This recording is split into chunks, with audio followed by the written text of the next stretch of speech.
আলিফ লাম মিম যালিকাল কিতাবু লা রাইবা ফীহি হুদাল লিল মুত্তাকিন। আলিফ লাম মিম এই শব্দটা এমন একটি শব্দ যে শব্দের অর্থ পৃথিবীর কেউ করতে পারে না, পৃথিবীর কেউ জানে না, আল্লাহ তাআলাই জানেন। এই শব্দের মাধ্যমে আল্লাহ তাআলা মানুষদের কাছে কি বোঝাতে চেয়েছে। সুবহানাল্লাহ। আনা খাতামুন নাবিয়্যিন লা নাবিয়্যা বা'দি। আল্লাহর নবী বলেন, আমি শেষ নবী, আমি শেষ নবী, আমার পরে আর কোনো নবী পৃথিবীতে আগমন করবে না। সুবহানাল্লাহ। ইন্নাকা লাআলা খুলুকিন আযীম। হে নবী, আপনাকে আমি সর্বশ্রেষ্ঠ চরিত্রের অধিকারী বানিয়ে পৃথিবীতে প্রেরণ করেছি। সুবহানাল্লাহ। মা আয়েশা সিদ্দিকা রাদিয়াল্লাহু তাআলা আনহাকে জিজ্ঞাসা করা হলো তিনি কেমন সুন্দর ছিল। আয়েশা সিদ্দিকা রাদিয়াল্লাহু তাআলা আনহা বললেন, ইউসুফকে আল্লাহ তাআলা এত সুন্দর দান করেছেন যার সৌন্দর্যের সামনে কিছু মহিলারা ফল কাটতে গিয়ে ছুরি দ্বারা তাদের হাতের আঙ্গুলগুলি কেটে ফেলেছিল।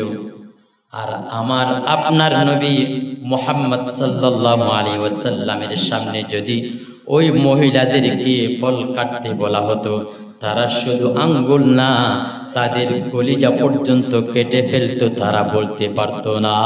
সুবহানাল্লাহ। তার একজন খাদেম ছিলেন হযরত আনাস রাদিয়াল্লাহু তাআলা আনহু। তিনি বললেন, আমি 1010 বছর বিশ্বনবী সাল্লাল্লাহু আলাইহি ওয়াসাল্লামের খিদমত করেছি। তিনি এত স্নেহ মায়া মমতাশীল ছিলেন, কোনদিন আমাকে ধমক দিয়ে কথা বলে নাই, এমন কোনদিন বলে নাই যে কোনো কাজ করলে আমাকে এই কথা কোনদিন বলে নাই, ও আনাস তুমি এই কাজটা কেন করেছো, অথবা কোনো কাজ না করলে ও আনাস তুমি এই কাজটা কেন করো নাই, এই কথাটাও কোনদিন আমাকে তিনি বলে নাই। যারা ইসলামকে প্রতিষ্ঠা করতে চায়, দ্বীনকে প্রতিষ্ঠা করতে চায়, বিশ্বনবীকে যেভাবে গালি দিয়েছিল ওইভাবে মুসলমানদেরকে মৌলবাদী বলে গালি দিচ্ছে না, সেনা নাই? অপরাধ কি? কোরআন প্রতিষ্ঠা করবে, ইসলাম প্রতিষ্ঠা করতে চায় তারা, এই কারণে। সম্মানিত মুসলিম کرام, মহান আল্লাহ রাব্বুল আলামিনের দরবার লাখো কোটি শুকর ও সুজদ যে মহান রাব্বুল আলামিন আপনাকে আমাকে দয়া করে মায়া করে মেহেরবানি করে দুনিয়ার সকল জায়জামেলা থেকে মুক্ত করে তিনি তার মহান হুকুম জুমার নামাজ আদায় করার জন্য পবিত্র করে মসজিদের মধ্যে আসার এবং বসার তৌফিক দান করেছেন। তাই সকলে বিনয় অবনত চিত্তে শ্রদ্ধাজনিত কণ্ঠে অন্তরে অন্তঃস্থ থেকে কালিমাতুশ শুকর আদায় করছি, আলহামদুলিল্লাহ। লাখো কোটি শুকর ও সুজুদ মানবতার মুক্তির দিশারি সর্বশ্রেষ্ঠ মহামানব, তিনি হচ্ছেন ইমামুল আম্বিয়া, আশরাফুল আম্বিয়া, সাকি কাউসার, শফিঈ মাহশর, জিগর গোশে আমিনা, তাজিদারে মদিনা, আকায়ে নন্দর বিশ্বনবী মুহাম্মদুর রাসূলুল্লাহ সাল্লাল্লাহু আলাইহি ওয়াসাল্লামের উপর। সম্মানিত মুসলিম کرام, এই মাসটি সেই মাস যে মাসে আখিরি জামানার নবী আপনার আমার কলিজার টুকরা প্রিয় হাবিব বিশ্বনবী সাল্লাল্লাহু আলাইহি ওয়াসাল্লাম আগমন করেছিলেন। এই পৃথিবীতে আগমন করে তিনি আসমান এবং জমিনকে আলোকিত করেছিলেন। তিনি তার সর্বশ্রেষ্ঠ চরিত্র দিয়ে এর পৃথিবীর মানুষকে মুক্তির দিশা, আলোর দিশা, সত্যের দিশা তিনি প্রদান করেছিলেন। সেই মহিমান্বিত একটি মাস, এই মাস মাহে রবিউল আউয়াল। আমরা তারই জীবনী আলোচনা করে আসছিলাম। আজকে আমরা তার শ্রেষ্ঠত্ব, তিনি ব্যক্তি হিসেবে শ্রেষ্ঠ, চারিত্রিক দিক থেকে শ্রেষ্ঠ, তিনি পরকালেও শ্রেষ্ঠত্বের আসনে অধিষ্ঠিত হবেন, সেই বিষয়ে আলোচনা করব ইনশাআল্লাহ। বিশ্বনবী সাল্লাল্লাহু আলাইহি ওয়াসাল্লাম কে আল্লাহ রাব্বুল আলামিন এই পৃথিবীতে জন্মের পরে তাকে সম্মানিত করেছিলেন। তিনি এমন একজন ব্যক্তি যাকে আল্লাহ তাআলা জন্মের পরেই তাকে সম্মান দান করেছেন। কিভাবে সম্মান দান করেছেন?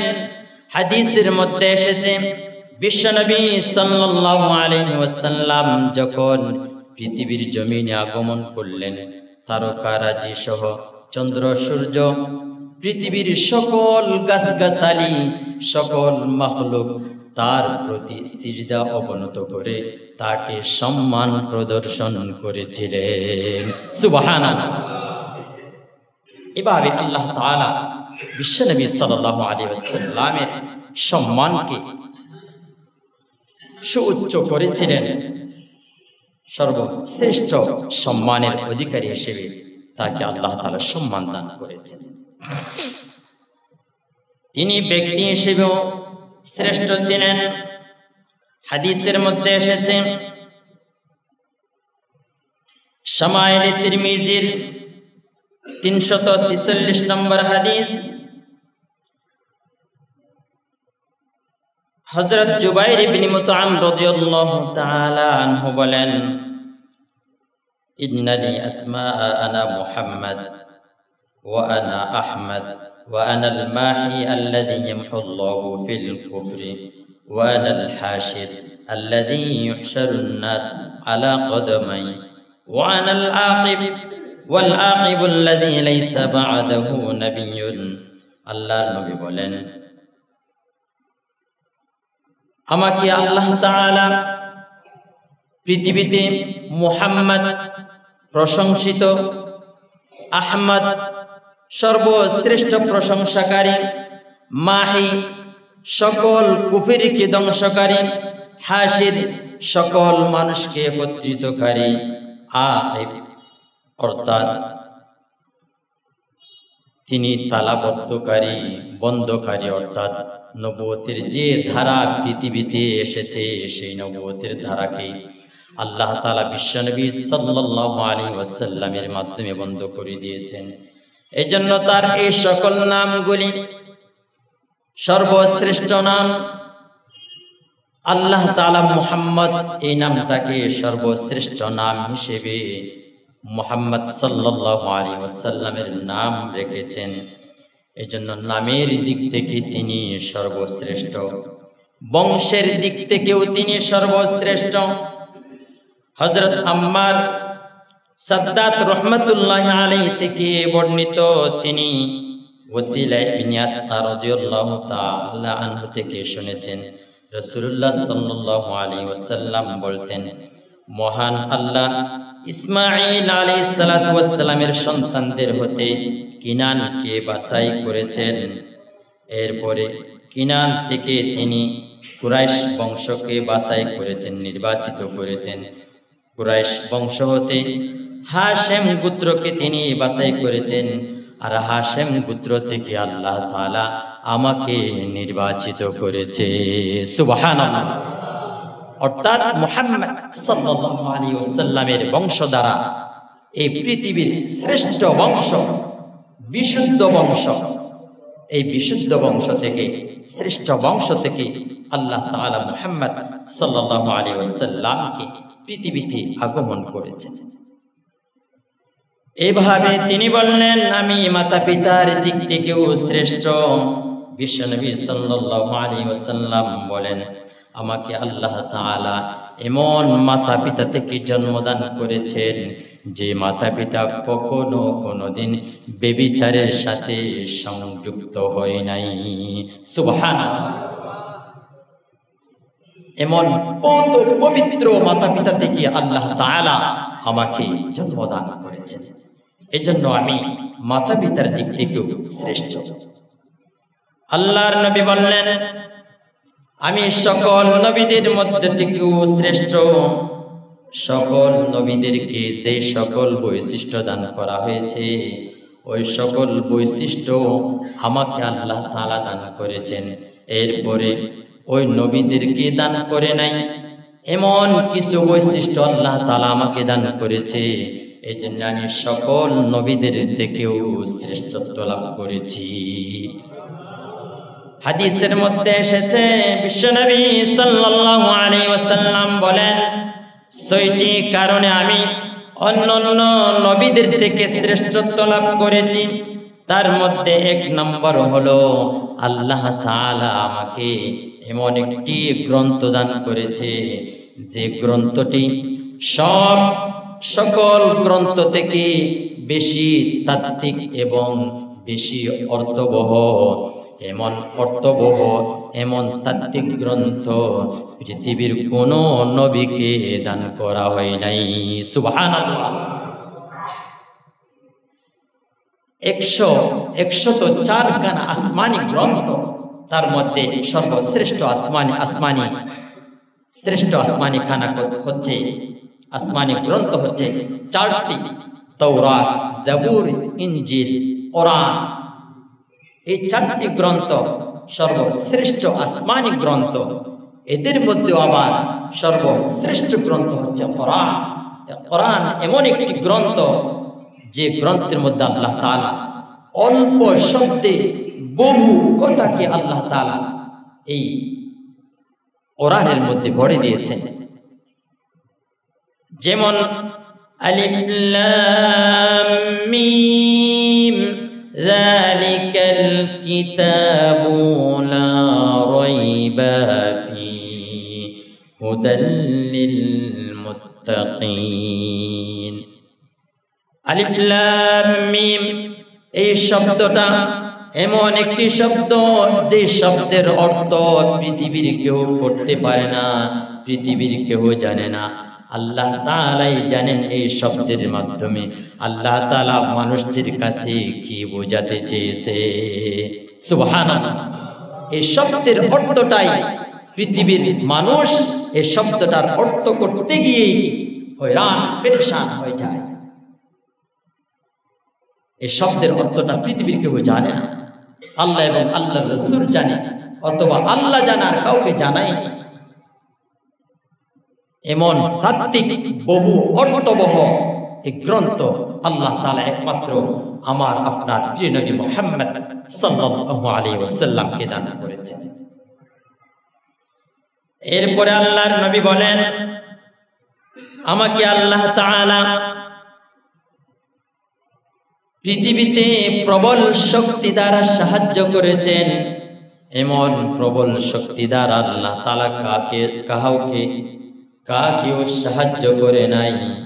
পৃথিবীতে ১,০০,০০০ বা ২,২৪,০০০ নবী এসেছে, কোন নবীকে আল্লাহ তাআলা এত প্রবল শক্তি দ্বারা সাহায্য করে নাই।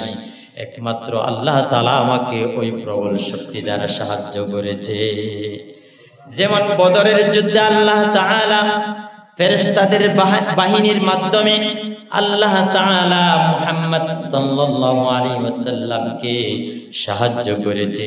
কোন নবীকে এইভাবে ফেরেশতার বাহিনী দ্বারা আল্লাহ তাআলা পৃথিবীতে সাহায্য করে নাই। এজন্য মুহাম্মদ সাল্লাল্লাহু আলাইহি ওয়াসাল্লাম অন্য নবীদের থেকে এই কারণে প্রবল শক্তির কারণেও শ্রেষ্ঠত্ব লাভ করেছে। আরেকটি কারণ হলো, পৃথিবীতে যত নবী যত রাসূল এসেছে, সকল নবীরা নির্দিষ্ট জায়গায় ইবাদত বন্দেগী করত, নির্দিষ্ট জায়গায় সিজদা করতে পারত। যেখানে মন চাই সেখানে নামাজ পড়তে পারত না, যেখানে মন চাই সেখানে সিজদা করতে পারত না।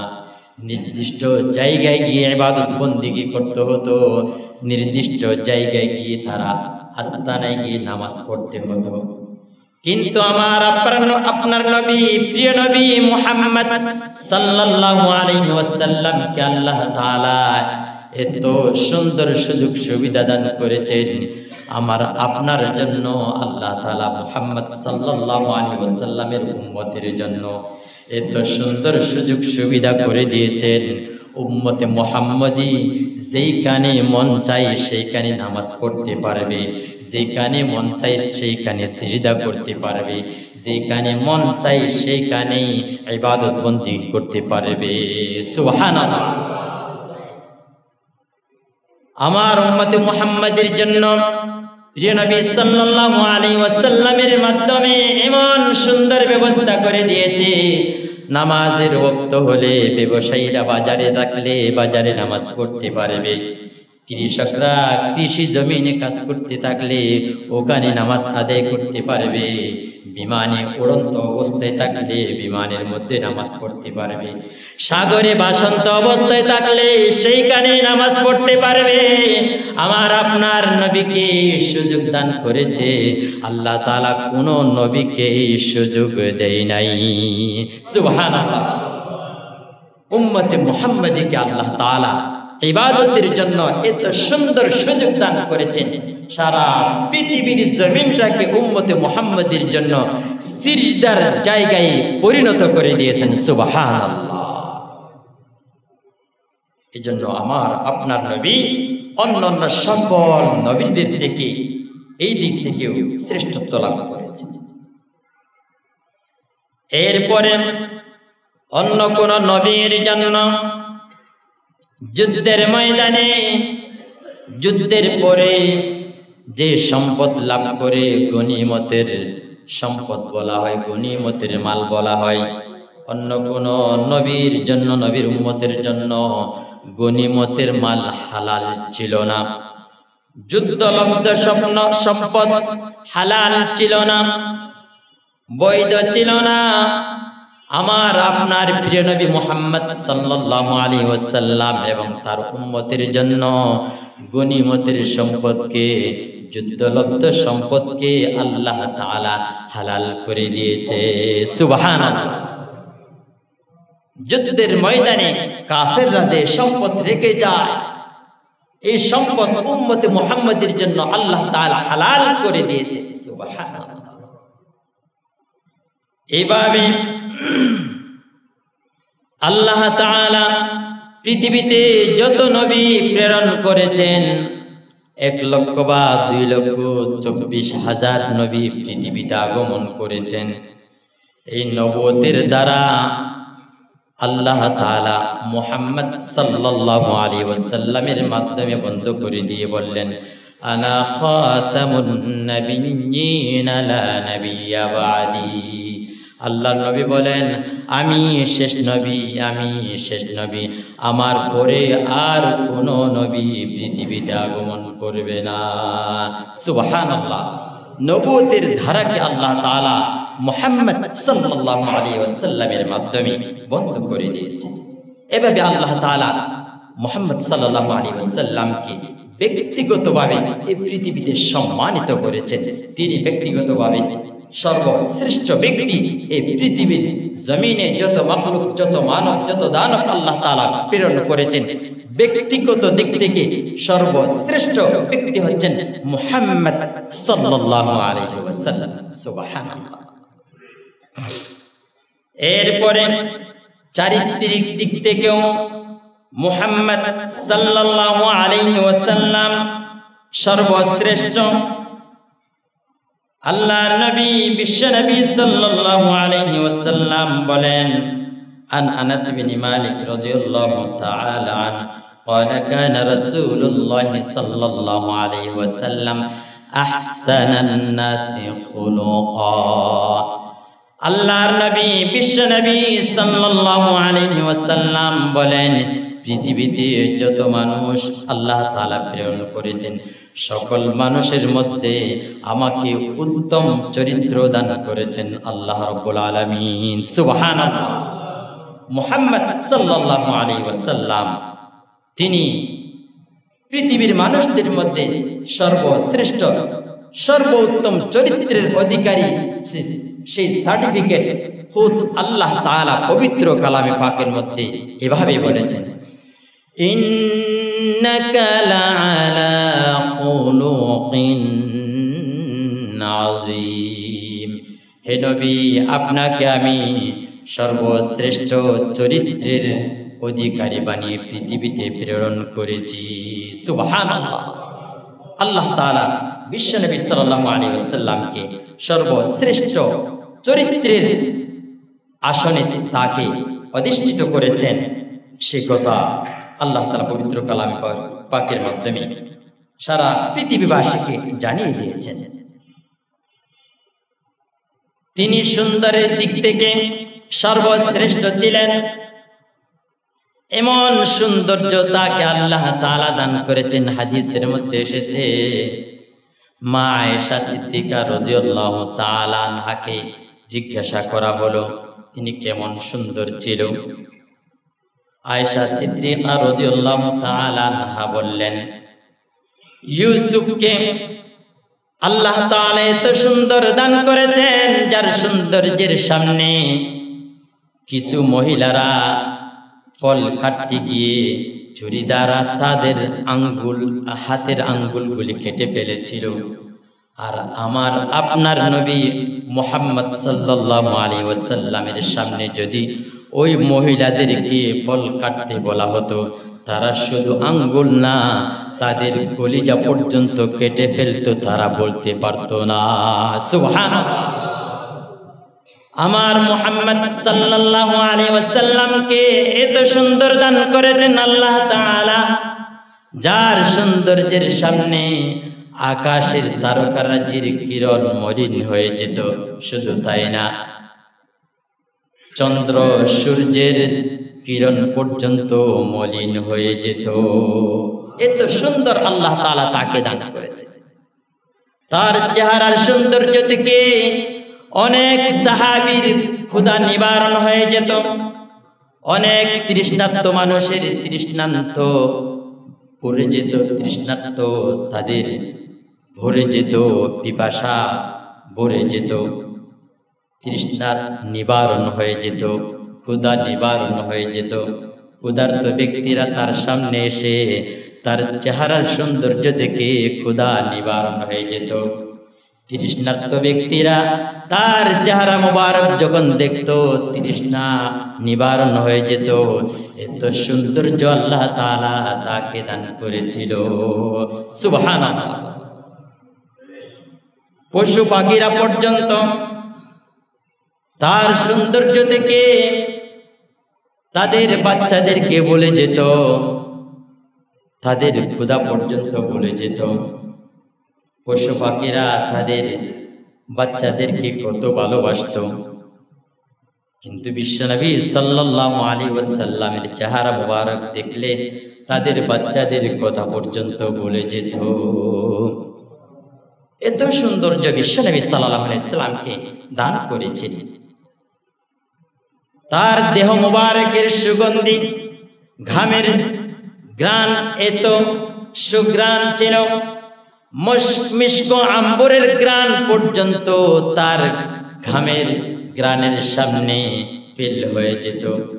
অনেক সাহাবীদেরকে দেখা গেছে তারা বিশ্বনবী সাল্লাল্লাহু আলাইহি ওয়াসাল্লাম যখন ঘুমিয়ে পড়তেন, তিনি যখন ঘামতেন, ঘাম মোবারকগুলি তারা শিশি ভরে রাখতেন। কোনো অনুষ্ঠানে যাওয়ার প্রয়োজন হলে, ঈদের দিন আসলে তারা ওই শিশি থেকে বিশ্বনবীর গাম মোবারক গায়ে মেখে যেতেন। দেখা যেত অন্যান্য মানুষরা যে সকল সুঘ্রাণ মেখে আসতো, তাদের ঘ্রাণের চেয়ে বিশ্বনবীর ঘামের ঘ্রাণ বেশি আশ্চর্য এবং বেশি সুঘ্রাণিত হতো। সুবহানাল্লাহ। এত সুন্দর ঘ্রাণ আল্লাহ তাআলা তাকে দান করেছিলেন। তিনি চরিত্রের দিক থেকেও সর্বশ্রেষ্ঠ ছিলেন। তিনি সর্বশ্রেষ্ঠ দান ছিল। এত দান করত তিনি অভাব অনটনকে ভয় পেত না। একদিনের খাবার জমা করে রেখে তিনি বসে থাকত না। তার কাছে যত সম্পদ হাদিয়া হিসেবে আসতো সমস্ত সম্পদগুলি তিনি দান করে বসে থাকত। এত বেশি দান করতেন, এত বেশি দান করতেন তিনি কখনো না খেয়ে থাকতেন। একদিন, 2 দিন, 3 দিন, 4 দিন পর্যন্ত না খেয়ে থাকতো তিনি, কিন্তু কোন সময় তার সম্পদ জমা করে রাখত না। তিনি খেতে পারবে না অথবা অভাবের ভয় আসবে, তিনি সেই আশঙ্কা করে কখনো তিনি সম্পদ জমা করে রাখতেন না। বিবি খাদিজা রাদিয়াল্লাহু তাআলা আনহা তিনি সর্বশ্রেষ্ঠ ধনী ছিলেন, শ্রেষ্ঠ ধনীদের একজন ছিলেন। তিনি মক্কা নগরীতে তার সকল সম্পদ বিশ্বনবীকে দান করেছিলেন। কিন্তু বিশ্বনবী সাল্লাল্লাহু আলাইহি ওয়াসাল্লাম নিজের স্ত্রীর সম্পদের বিন্দু পরিমাণ সম্পদ নিজের জন্য ব্যয় করে নাই। সকল সম্পদ তিনি ইসলামের কাজে দান করে দিয়েছিলেন। সুবহানাল্লাহ, এত দানশীল ছিল। তিনি চাইলে তার স্ত্রী খাদিজা রাদিয়াল্লাহু তাআলা আনহার সম্পদ দিয়ে তিনি সারা জীবন খেয়ে খেয়ে বসে থাকতে পারতেন, কিন্তু তিনি তা করেন নাই। তিনি সমস্ত সম্পদ ইসলামের কাজে ব্যয় করে দিয়েছিলেন। তিনি এত স্নেহ মায়া মমতাশীল ছিলেন। তার একজন খাদেম ছিলেন হযরত আনাস রাদিয়াল্লাহু তাআলা আনহু। তিনি বললেন, আমি 1010 বছর বিশ্বনবী সাল্লাল্লাহু আলাইহি ওয়াসাল্লামের খিদমত করেছি। তিনি এত স্নেহ মায়া মমতাশীল ছিলেন, কোনদিন আমাকে ধমক দিয়ে কথা বলে নাই, এমন কোনদিন বলে নাই যে কোন কাজ করলে আমাকে এই কথা কোনদিন বলে নাই, ও আনাস তুমি এই কাজটা কেন করেছো, অথবা কোনো কাজ না করলে ও আনাস তুমি এই কাজটা কেন করো নাই, এই কথাটাও কোনদিন আমাকে তিনি বলে নাই। এত স্নেহ মায়া মমতা দিয়ে তিনি তার অধীনস্থদের প্রতি তিনি এত দয়াময়, এত স্নেহ মায়া মমতাশীল ছিলেন, এত দয়া প্রদর্শন করতেন। তিনি কখনো কোনো খাদেমকে ধমক দিয়ে কথা বলেন। তিনি পরকালেও সর্বশ্রেষ্ঠ আসনে অধিষ্ঠিত হবেন। আল্লাহর নবী বিশ্বনবী সাল্লাল্লাহু আলাইহি ওয়াসাল্লাম বলেন, আমি পৃথিবীতে সর্বশেষে আগমন করলেও জান্নাতের মধ্যে সর্বপ্রথম আমি প্রবেশ করব। সুবহানাল্লাহ। কবর জগতে যখন মানুষদেরকে উত্তোলন করা হবে, সর্বপ্রথম আল্লাহ রাব্বুল আলামিন আমাকে উত্তোলন করবে এবং সর্বপ্রথম আমাকে সকল উম্মতের জন্য সুপারিশকারী হিসেবে সুপারিশকারী নিযুক্ত করা হবে। মাকামে মাহমুদ সর্বশ্রেষ্ঠ আসন কিয়ামতের ময়দানে আমাকে দান করা হবে। ওই মাকামে মাহমুদের মধ্যে সিজদায় গিয়ে আমি যেই দিন সকল নবীরা ইয়া নফসি ইয়া নফসি ইয়া নফসি বলে কান্নাকাটি করবে, ওই মাকামে মাহমুদের মধ্যে সিজদায় গিয়ে আমি ইয়া উম্মতি বলে আমি কান্নাকাটি করব। সুবহানাল্লাহ। সকল নবীগণ বলবেন, ইয়া আল্লাহ আমাকে বাঁচাও, আমাকে বাঁচাও, আমাকে বাঁচাও। আর আমি বলবো, হে আল্লাহ আমার উম্মতকে বাঁচাও, উম্মতকে বাঁচাও, উম্মতকে বাঁচাও বলে আমি সিজদায় গিয়ে কান্নাকাটি করব। ওই সময় আল্লাহ বলবেন, ও মুহাম্মদ মাথা ওঠাও, মাথা ওঠাও, তুমি কি বলতে চাও আমাকে বলো, তোমার কাকুতি মিনতি আজকে আমি গ্রহণ করব। সুবহানাল্লাহ। ওই সময় আমি আমার শ্রেষ্ঠ সুপারিশ, শ্রেষ্ঠ চাওয়া সকল নবীদেরকে আল্লাহ রাব্বুল আলামিন একটি সময় দান করেছিলেন, যে সময়টার মধ্যে তারা যে কোনো কিছু চাইলে আল্লাহ তাআলা কবুল করবেন, একটি শ্রেষ্ঠ দোয়া দান করেছিলেন। সকল নবীগণ তাদের দোয়া দুনিয়াতে করে ফেলেছে। আমি ওই দোয়াটা আমার উম্মতের জন্য রেখে দিয়েছি। কাল কিয়ামতের ময়দানে ওই দোয়াটা করে আমি আল্লাহ তাআলার কাছে আমার উম্মতের জন্য সুপারিশ করব। সুবহানাল্লাহ। যেন আমার আল্লাহ আমাকে ফেরত দিতে না পারে। শ্রেষ্ঠ দোয়া, শ্রেষ্ঠ চাওয়া আমার উম্মতের জন্য ওই সময় আমি চাবো আল্লাহর কাছে। এমন শ্রেষ্ঠ নবী, ব্যক্তির দিক থেকে শ্রেষ্ঠ, তিনি চরিত্রের দিক থেকে শ্রেষ্ঠ ছিলেন, কিয়ামতের ময়দানেও তিনি শ্রেষ্ঠ। এই শ্রেষ্ঠ নবী পৃথিবীতে এই মাসের মধ্যে আগমন করেছিলেন, কিন্তু দেখা গেছে এই ইসলামের জন্য তাকে কত নিপীড়ন, নির্যাতন, কত অত্যাচার কাফেররা করেছিল। তার দোষ কি ছিল? তার অপরাধ কি ছিল? তিনি মানুষের মুক্তি চেয়েছিলেন, এই জমিনে আল্লাহর দ্বীনকে কায়েম করতে চেয়েছিলেন, আল্লাহর জমিনে আল্লাহর কোরআনকে প্রতিষ্ঠা করতে চেয়েছিল, আল্লাহর শরিয়ার বিধানকে পৃথিবীতে প্রতিষ্ঠা করাই তার অপরাধ ছিল। এজন্য তাকে কাফেররা এক পর্যায়ে হিজরত করতে বাধ্য করেছিলেন।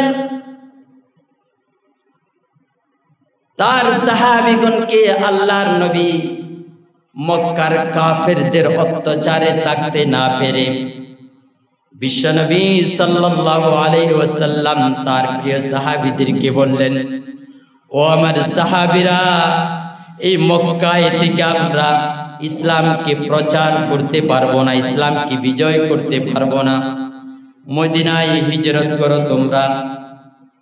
ওই প্রিয় সাহাবীরা আল্লাহর নবীকে এত ভালোবাসতো, এত ভালোবাসতো, তাদের শৈশবকাল, তাদের কৈশোরকাল, তাদের তরুণকাল, তাদের যৌবনকাল যেখানে অতিবাহিত করেছে, যেখানে তাদের প্রিয় জন্মভূমি, ভারী গাড়ি, তাদের অনেক সম্পদ, অনেক ইন্ডাস্ট্রি, দোকানপাট, ব্যবসা বাণিজ্য ছিল,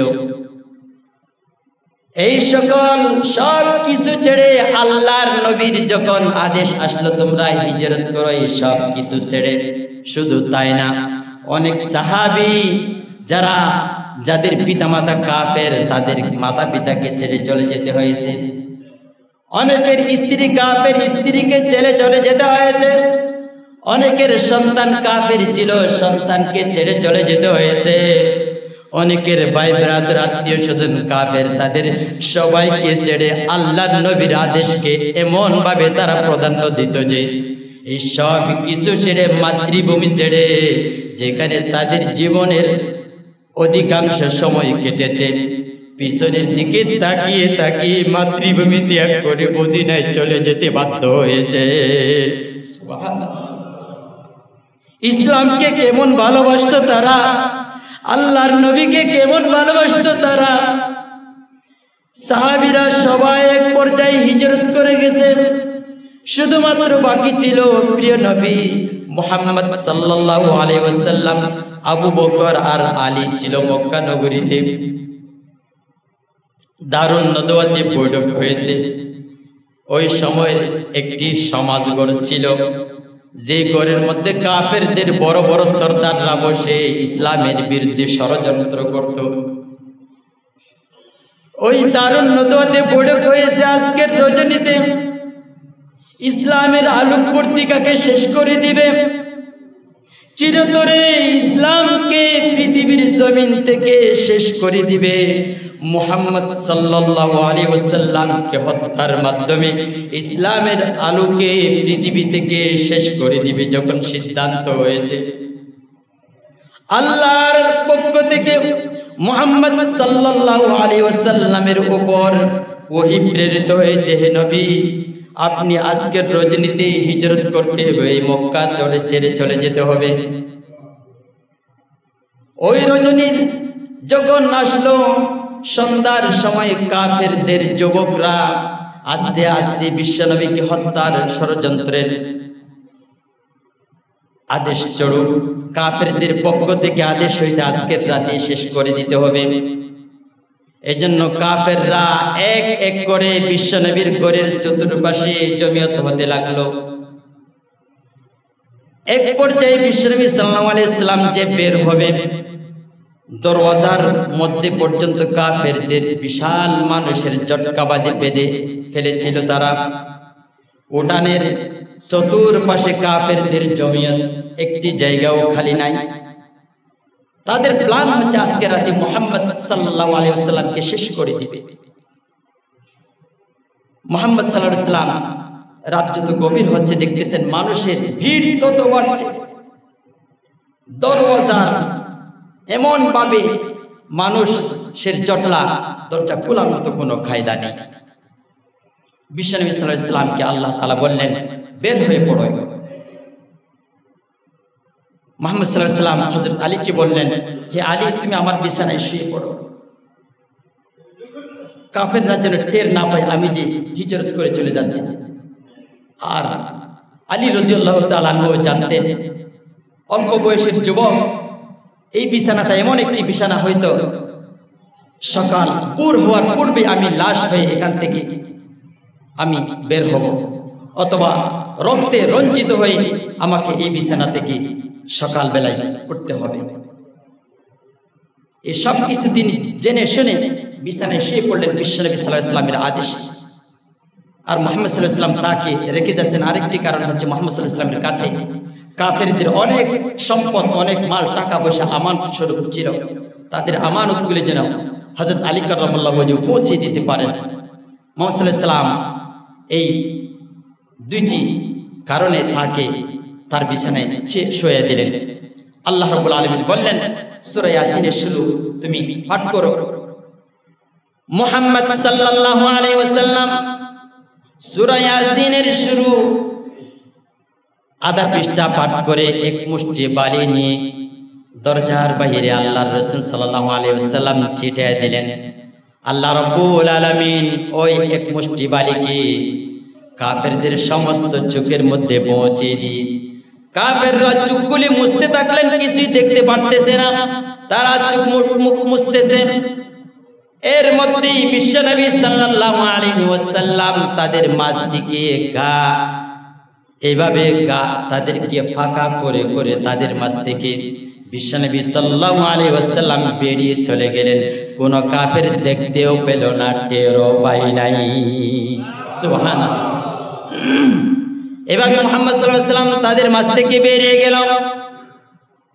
হযরত আবু বকরের ঘরে গেলেন। আবু বকরকে জিজ্ঞাসা করলেন, ও আবু বকর, চলো, এখন আমাদের হিজরতের সময় হয়েছে। মুহাম্মদ সাল্লাল্লাহু আলাইহি ওয়াসাল্লাম আবু বকরকে টকনা দেওয়ার সাথে সাথে আবু বকর বের হয়ে পড়লেন। বিশ্বনবী সাল্লাল্লাহু আলাইহি ওয়াসাল্লাম আবু বকরকে বললেন, 1-2 মিনিটের মধ্যে শেষ করে দিচ্ছি। আবু বকর যখন সাথে সাথে বের হয়ে পড়লেন, বিশ্বনবী বললেন, ও আবু বকর, কি রাত্রি কি ঘুমাও নাই? এত তাড়াতাড়ি কিভাবে বের হয়েছ? আবু বকর বলতে লাগলেন, ইয়া রাসূলুল্লাহ, 6 মাস পূর্বে যে আপনি আমাকে বলছিলেন হিজরতের সঙ্গী হিসেবে আপনার সাথে আমাকে রাখবেন, ওই দিন থেকে খোদার কসম করে বলি 6 মাস পর্যন্ত কোনোদিন আমি আমার পিঠকে বিছানার মাটিতে লাগাইয়া ঘুমাই নাই। দরজায় টেক লাগাইয়া লাগাইয়া সারাটি রাত কেটে দিয়েছি।